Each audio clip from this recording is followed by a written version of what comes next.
When people find eggs on their plant leaves, usually they get so scared and just throw them in the garbage or they eat them. But what they don't even realize is that most times those eggs grow into beautiful ladybugs that are actually helpful in the garden, like when they eat aphid colonies that infiltrate plants. So when I found these eggs on my cauliflower leaves, I knew I had to cut the part where the eggs were growing and try to hatch them to see what would happen. The first thing I did was put my finger next to the eggs to admire just how small they really were, and then I counted them to know exactly what we were dealing with here, and soon I realized that we were possibly gonna have about 9 friends. And at this point in time, I didn't even know what they would hatch into or how long I would have to wait, but I got my little bug enclosure, my time-lapse camera, and my ring light ready to go, and I guess the waiting game begun.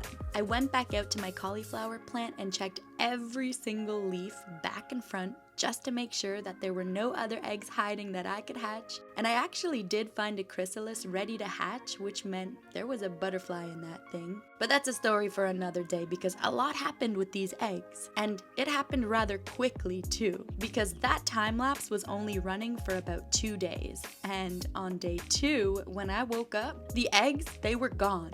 And I was nervous that they just disintegrated into the leaf because I couldn't see them with my naked eye. I needed a macro lens. So when I got my macro lens out, it showed me something I've never seen before. The eggs were not in fact gone, they just ended up hatching. So I guess I cut that leaf off just in time, and I've honestly never seen anything like this in my life, such tiny little things actually hatching life out of them. It gave me a newfound appreciation for all forms of life, especially eggs, which of course you already know because I just hatched 17 ducks and I'm waiting on 5 more to hatch if you can hear the chirping in the background of this voiceover, okay? But anywho, just look at these little things hatch into baby little bugs. And remember, at this point in time, I had no idea what these even were. But with my limited knowledge I had on what ladybug larvae looked like, I realized that they were, in fact, baby ladybug larvae. And I was jumping for joy in my office because they easily could have been larvae from a housefly, but instead, Mother Nature gifted me with beautiful ladybugs. And I knew I had a lot to do to make sure that these little things would actually turn into ladybugs. After all, I needed them to eat my aphids off of my plants since so many of them were infested. Aphid colonies are quite literally a feast of a meal for ladybugs. And in all honesty, they really looked like spiders, so I was nervous. But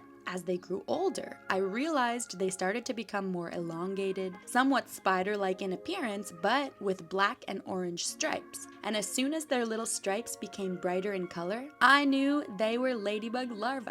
I got really grossed out, but then I loved it, and then I didn't even know what to do, but all I was sure of was that I wanted to witness the beautiful metamorphosis of a ladybug. And apologies in advance for the shaky footage of the ladybug larvae. They were so small I could barely film it with my macro camera. But before I knew it, a couple weeks passed and they grew to the size of about half of my fingernail. And then one day I saw them each in their own little corners. I was pretty sure they were dead, but then I saw one of them flap up and down, and as confused as I was, I soon realized that it was metamorphosis time. We had one on the wall of the bug enclosure and one on the bottom right of the enclosure, which by the way, you can purchase on my Amazon shop with a link that I added in the caption if you want to try catching some caterpillars or ladybug larvae.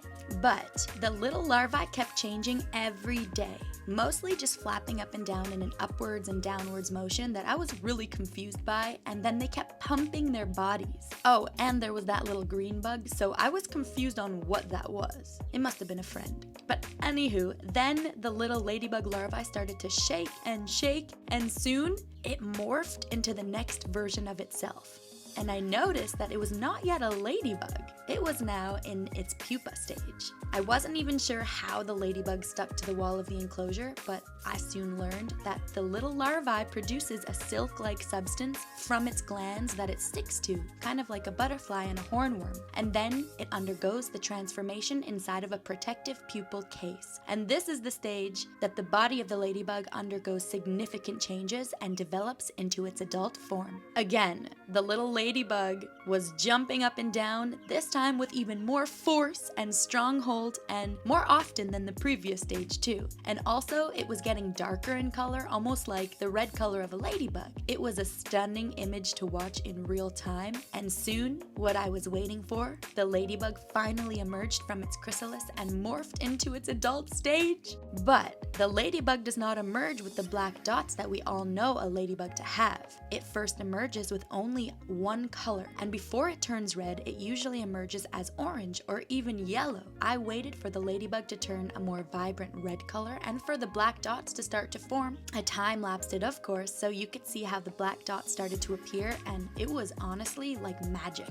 When it started to try and escape from the top of the enclosure, that was when I knew that it was finally time to set it free. I thanked nature for this beautiful gift, and first, I admired her beauty before setting her free. And to my surprise, this wasn't even a ladybug. It was actually an Asian lady beetle, which I still welcomed wholeheartedly because they are so similar to ladybugs, but the only difference being that ladybugs have only 7 black spots on their bodies. The spots are usually evenly distributed with 3 on each side and 1 in the center, whereas Asian lady beetles have many more spots on their bodies, and those dark spots show a distinctive M or W shape on their pronotum, which is the area behind their head. And while both ladybugs and Asian beetles are beneficial predators in controlling the aphid populations, it is said that Asian lady beetles can sometimes become a bit more aggressive and multiply much more quickly in large numbers, especially when they enter homes seeking shelter during the fall. But don't worry, we got lucky here. They didn't infiltrate my home, okay? And before I knew it, this little lady climbed up to the top of the enclosure, took a moment as if saying thank you, spread her wings as wide as could be, and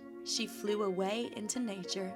All I could do in that moment was thank Mother Nature and the gifts that she gives us, because I feel lucky I was able to witness the life cycle of a ladybug and share it with all of you. It's a small reminder to be kind to nature, and then nature will give back to you with open arms. So that was this week's story. Thank you so much for watching my channel this week, and I'll see you next week.